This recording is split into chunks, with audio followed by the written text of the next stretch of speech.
بہت پرانے زمانے کی بات ہے۔ کسی ملک پر ایک بادشاہ حکومت کرتا تھا۔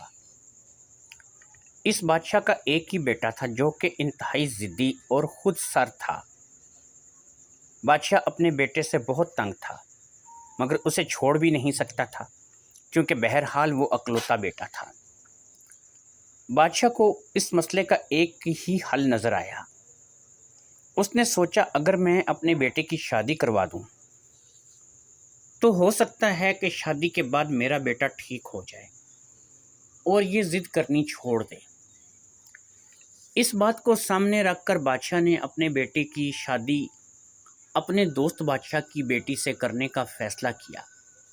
کیونکہ دوسرا بادشاہ اس بادشاہ کا گہرا دوست تھا تو اس نے شہزادے کی عادت جانتے ہوئے بھی اس رشتے سے انکار نہ کیا اور اپنی بیٹی کا رشتہ دے دیا۔ ادھر جب شہزادے کو اس بات کا پتہ چلا کہ اس کی شادی ہو رہی ہے تو یہاں بھی وہ ضد پکڑ کر بیٹھ گیا کہ وہ اپنی مرضی کی لڑکی سے شادی کرے گا۔ جو لڑکی اسے پسند آئے گی وہ صرف اور صرف اسی سے شادی کرے گا۔ شہزادے کی ضد کی وجہ سے بادشاہ کے صبر کا پیمانہ لبریز ہو گیا۔ اب بادشاہ نے صاف صاف کہہ دیا کہ اگر تم نے میرے دوست کی بیٹی سے شادی نہ کی تو میں تم کو اپنی سلطنت سے آگ کر دوں گا اور میرے مرنے کے بعد میرا کوئی دشمن میری سلطنت پر قبضہ کر لے گا مگر تمہیں یہاں سے کچھ بھی نہیں ملے گا۔ شہزادے کا خیال تھا کہ بادشاہ کس بات سے ایسا کچھ بھی نہیں ہوگا مگر بادشاہ بھی اپنی دھن کا پکا تھا۔ اس نے شہزادے کا خرچہ پانی بند کر دیا۔ اب کچھ ہی دن میں شہزادے کی عقل ٹھکانے آ گئی۔ اس نے دل ہی دل میں سوچا شادی کر لیتا ہوں، اگر لڑکی پسند نہ آئی تو پھر تو میرا بادشاہ باپ کچھ بھی نہیں کر سکے گا کیونکہ اس وقت میں گھر والا ہو چکا ہوں گا تو یہ میرا خرچہ پانی بھی نہیں بند کر سکے گا۔ اس لیے بہتر یہی ہے کہ میں شادی کر لوں۔ لہٰذا بادشاہ کے آگے شہزادے نے شادی کے لیے ہاں کر دی۔ شہزادے کی ہاں سے بادشاہ بھی بہت خوش ہو گیا اور بڑی ہی دھوم دھام سے اپنے بیٹے کی شادی کر دی۔ مگر شادی کی پہلی رات ہی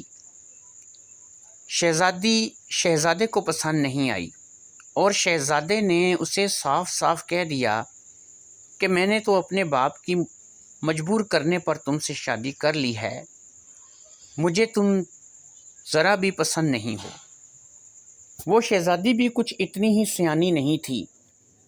اس نے بھی کہا ٹھیک ہے، اگر تم مجھے پسند نہیں کرتے تو نہ کرو، میں کون سا تمہارے پیچھے مری جا رہی ہوں۔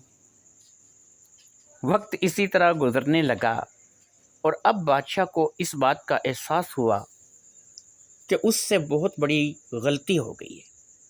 اسے اپنے دوست کی بیٹی کی زندگی کو یوں برباد نہیں کرنا چاہیے تھا، مگر اب کیا ہو سکتا تھا۔ اسی طرح چند سال بیت گئے۔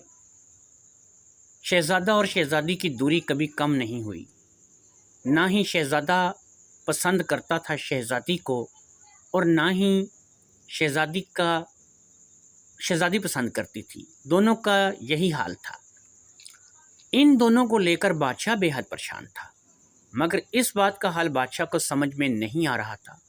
شہزادہ تھا کہ اس کی ضد بڑھتی ہی چلی جا رہی تھی۔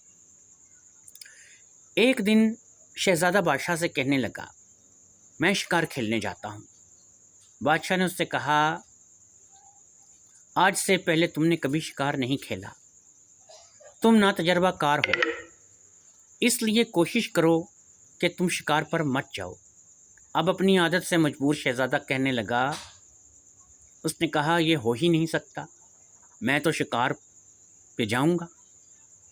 اب کیونکہ بادشاہ کو شہزادے کی ضد کا پتہ تھا، وہ اچھی طرح اس کی ضد سے واقف تھا، تو اس نے کہا ٹھیک ہے مگر اکیلے مت جانا، شاہی دستہ بھی تمہارے ساتھ جائے گا۔